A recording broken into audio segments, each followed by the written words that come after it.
कि इस तरीके से किस तरीके से परिणाम आए।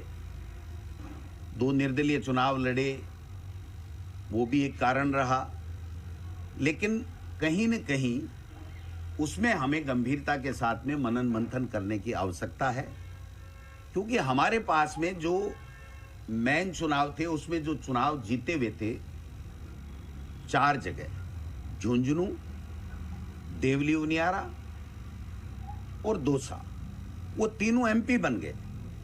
तो हमारे 1 नंबर के जो लीडर थे वो तीनों के तीनों एमपी बन गए।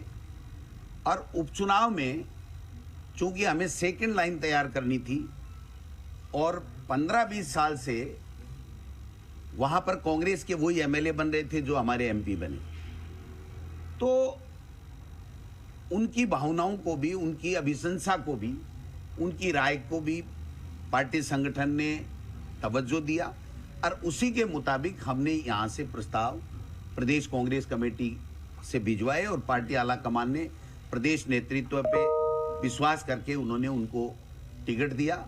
लेकिन मैं समझता हूँ कि ये हमारे लिए गंभीर विषय भी है, चिंता का विषय भी है कि इन दोनों सीटों के ऊपर हम वो नहीं कर पाए जो हमें जीतनी चाहिए थी, हम नहीं जीत पाए।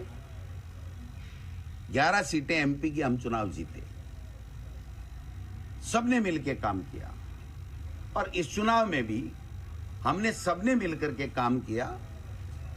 मैं किसी की कोई कमी बत्ती यहां गिनाने के लिए नहीं बैठा हूं, मैं तो पार्टी का प्रदेश अध्यक्ष हूं, तो मैं स्वयं ही अपनी जिम्मेदारी लेता हूं कि हम और कैसे बेहतर कैंडिडेट दे सकते थे या और कैसे बेहतर चुनाव लड़ सकते थे।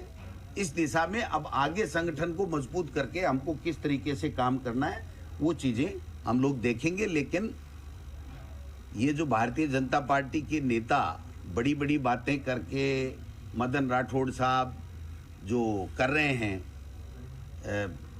प्रेस कॉन्फ्रेंस कर रहे हैं, उन्हीं का कैंडिडेट उन्हीं के ऊपर आरोप लगा रहा है कि सरकार में बैठे हुए लोगों ने एक कैबिनेट मंत्री के भाई को चुनाव हराया। उनके बयान बोल रहा हूं मैं, दूसरे के बयान नहीं बोल रहा हूं। तो ये जो लड़ाई है, ये जो बातें हैं, कितनी सत्यता है कितनी नहीं सत्यता है, हमारे कार्यकर्ताओं ने जी तोड़ मेहनत की और दौसा के अंदर हम चुनाव जीते हैं, जीत गए हैं। ये चाहे कितने भी रिकाउंटिंग की या असफल प्रयास कर लें, ये इसमें कामयाब नहीं होंगे, ये मैं निवेदन करना चाहता हूं। तो ये दो चीजें थी। 84 में 70,000 से जीते थे, 23,000 पे आ गए।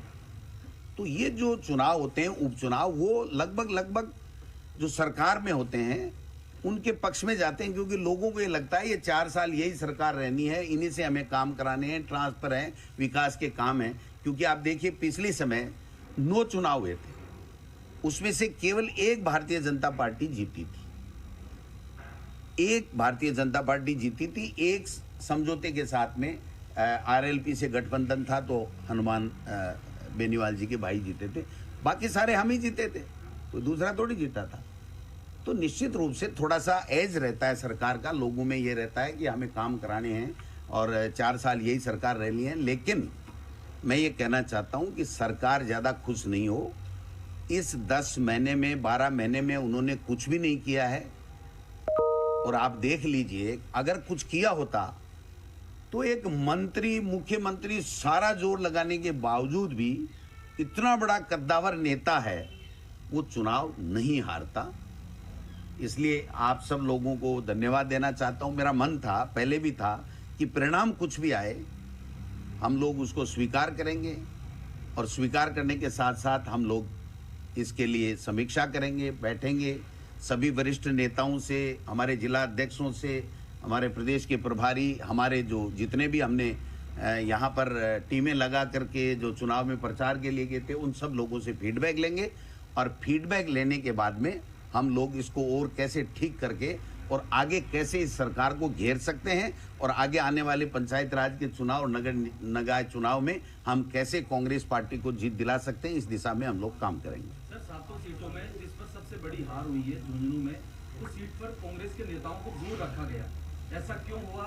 कि बातचीत देखिए, जब कैंडिडेट तय कर देते हैं उसके बाद में उस कैंडिडेट और वहां जो इकाई काम करती है उसकी जो भी डिमांड होती है किसी भी नेता को बुलाने की, कोई मैनेजमेंट की, तो उसके ऊपर काम किया जाता है।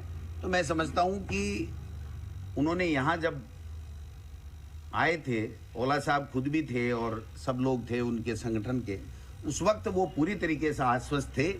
लेकिन मैं समझता हूं कि इसमें कहीं न कहीं कोई कमी रही है, तो उसको हम लोग देखेंगे, समझेंगे। वहाँ के जो जितनी भी हमारी टीमें लगाई हुई हैं उन टीमों से हम रिपोर्ट लेंगे, जो ऑब्जर्वर हमने लगाए थे उनसे हम लेंगे, और उसके बाद में उसको कैसे ठीक किया जा सकता है, क्या कमियां रही, वो सब चीज़ें हम लोग बाद में करेंगे। ये दो जो सीटें थी दिल्ली हरियाणा और दिल्ली, ये बता रहे थे कि कांग्रेस यहाँ पे चुनाव अच्छा लड़ रही थी, लेकिन आप मानते क्या निर्दलीय ने समीकरण बिगाड़ा है? क्या बीजेपी की बी टीम बन के इन दोनों ने काम देखिए सरकार ने तो साम दाम दंड भेद सब किया ही है। आप देखिए कि किस प्रकार से देवली उनियारा में जो किया गया 11 बजे किया गया, सुनियोजित रूप से किया गया, और कौन मंत्री और कौन विधायक फंडिंग कर रहा था, कैसे कैसे वहाँ पर कार्यवाहियाँ हुई, ये मुझे कहने की आवश्यकता नहीं है। बीजेपी के जो नेता है ना, वो खुद ही बता देंगे कि यहाँ क्या क्या हुआ, सरकार ने क्या क्या अन्यथा हथियार काम में लिए इस चुनाव को जीतने के लिए। थैंक यू, नमस्कार।